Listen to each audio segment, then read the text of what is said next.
I'm Dan Lewis, and for my adaptive reuse project, I'm going to be talking about Joe Bologna's restaurant at 120 West Maxwell Street in downtown Lexington. Joe Bologna's was originally built as a Presbyterian church. In April of 1891, the First Presbyterian Church of Lexington decided to open a new location, and they purchased this lot here at what was originally 51 Maxwell Street,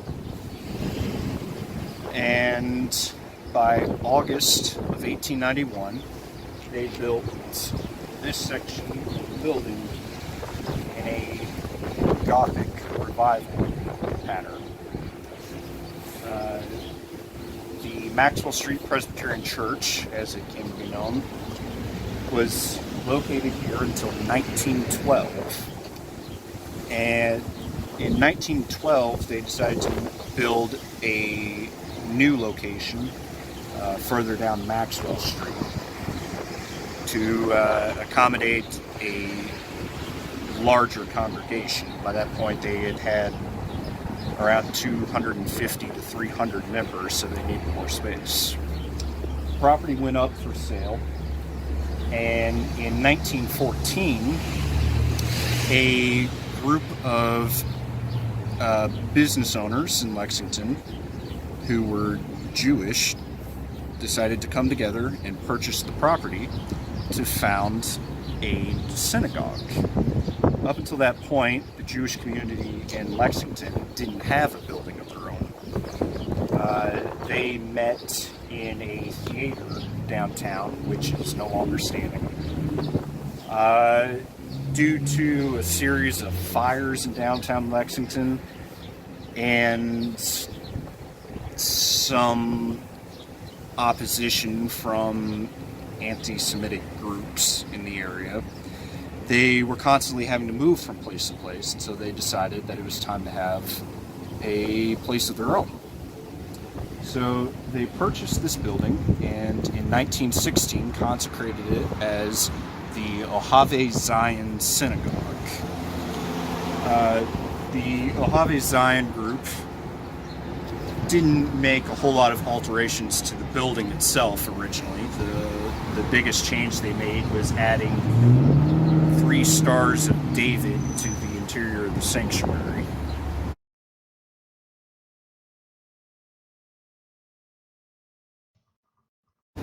To the exterior of the building, they added a plaque on the Maxwell Street side that said Ohave Zion and had their founding date on it. The building largely stayed the same up until 1946. In 1946, they decided to add a community hall to their building to host dinners and functions. And then in 1964, they built a school building on the far end of the property, and as a place to hold the Jewish school for the children in the synagogue to teach them about the Torah. So,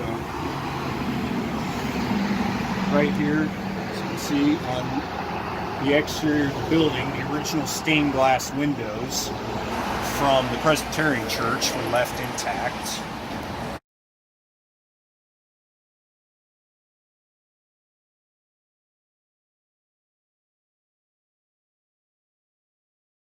And right here, there would have been a plaque with the name of the synagogue on it. When the synagogue eventually relocated, they took that plaque with them. And then this building here was what's now a bar called Bella Rosa and a Mexican restaurant named Cinco de Mayo. This was the original classroom building, and as you can see from the original brick wall newer structure.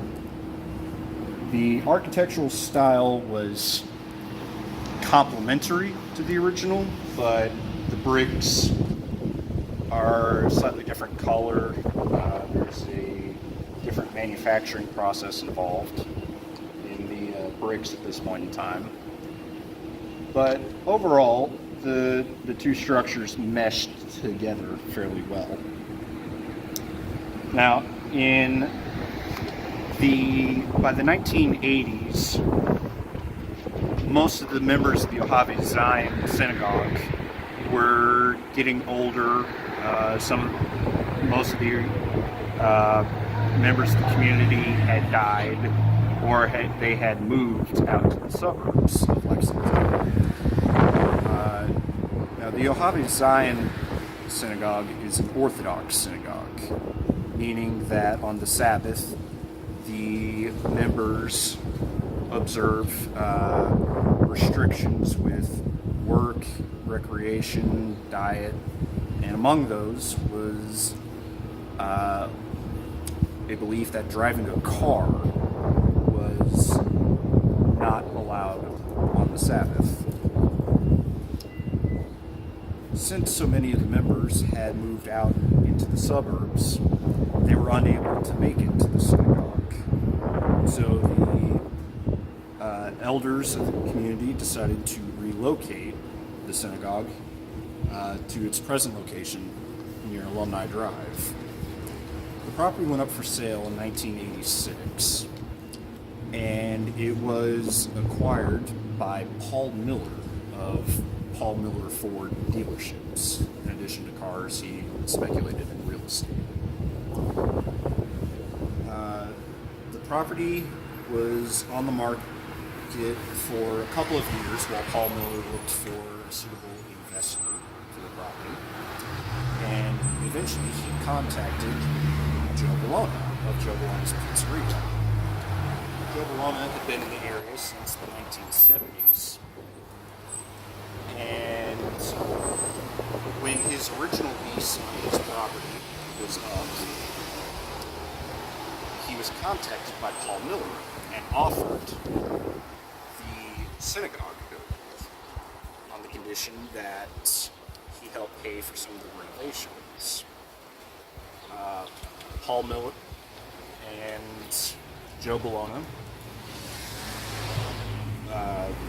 began to upgrade the building to modern coding standards. The lights were converted from gas to electric.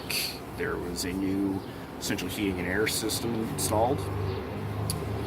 And they converted the part of the entryway into a kitchen area.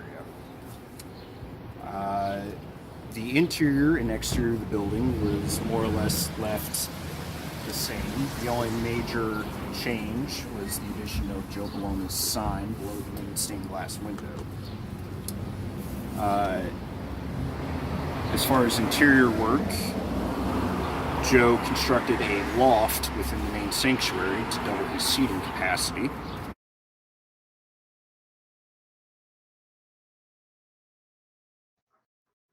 The loft constructed in Joe Bologna's dining room is a valuable asset for the restaurant in that it doubles their seating capacity. However, it conflicts with the Secretary of the Interior's standards for rehabilitation. The 10th standard states that any new additions to a property should be undertaken in a manner that, if removed in the future, the integrity of the historic property and its environment would be unimpaired. In order to construct the loft within the dining room, holes had to be cut in the original wood floor and timber frame of the building, as well as several feet of concrete being poured in the original basement of the structure to support the weight. Should the building ever be restored to a house of worship, the contractors would be faced with several tons of concrete in the basement, and multiple large And the holes property has more or in the less hardwood floor. remained unchanged since its opening in 1989. Uh, due to its location downtown and its close proximity to the university campus, Joe Bologna's has enjoyed a relative level of success over the years. Unfortunately, with the COVID-19 virus in the last couple months, business has seen a decline, as with most businesses in the area. They, according to their last figures, are currently operating at 70% of their normal monthly revenue. They have pushed delivery and takeout services and hope to be able to recoup their losses once the city begins to open back up, whenever that may happen. Joe Bologna says that the location of their restaurant is not going to change anytime soon. They enjoy being a part of the University of Kentucky community and also the South Hill Historic District.